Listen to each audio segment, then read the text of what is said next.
we're at risk, and the situation is getting worse.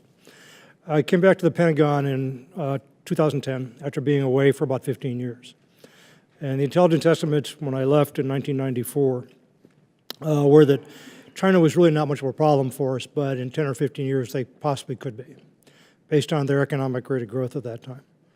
I came back, and the intelligence estimates were correct. And I became, I think it's fair to say, alarmed as soon as I started seeing technical intelligence reports on China's modernization programs. And I could say the same of Russia's modernization programs as well.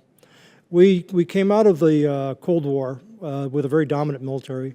We demonstrated that military conclusively in the first Gulf War, and we've used it very effectively against any conventional force in the period since.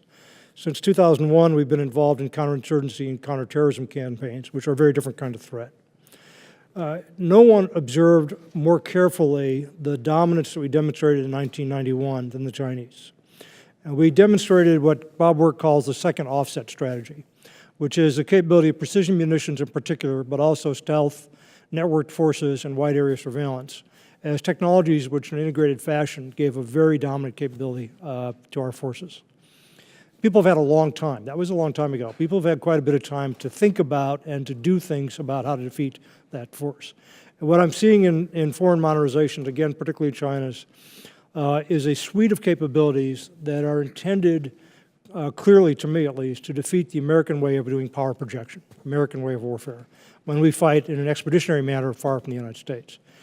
Our systems depend upon what I would call a few high-value assets. And it would start with space-based assets, satellites, which in relatively small numbers provide important functions for intelligence, targeting, and communications.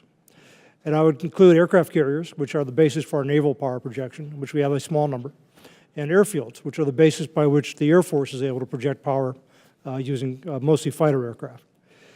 Those targets that those represent to an adversary are finite. They're there in limited numbers. And the precision munitions revolution that we demonstrated has been emulated by others. So if I were to worry about one aspect of the threat, I would start by talking about missiles, both ballistic and cruise missiles that can attack those high-value assets. I was an Army air defender years ago, and our best air defense systems could get maybe a 70% probability of kill. If you were good, maybe a 90% probability of kill against one incoming airplane or missile. It doesn't take much to do the math to figure out that if you send a large number of missiles against a single asset, that you are going to get some through. And once those missiles become highly accurate and can kill the thing that you're trying to attack if they penetrate, then you have a problem. That's the change that has occurred. And we pioneered that change, but it's now been emulated by others. And without saying too much about this, the Chinese in particular, and again, to a lesser extent the Russians, are going beyond what we have done. They are making advances beyond what we currently have fielded. And it's designed to threaten largely those various high-value assets. Now, the department is recognizing this. Dr. Carter, whose hearing will be next week, I think, and I have talked about this briefly. He understands it. Bob Work understands it. Secretary Hagel understands it. So we have been doing some things to try to address this problem. But we also have global commitments. We also have readiness concerns. And we also have the threat of sequestration in front of us.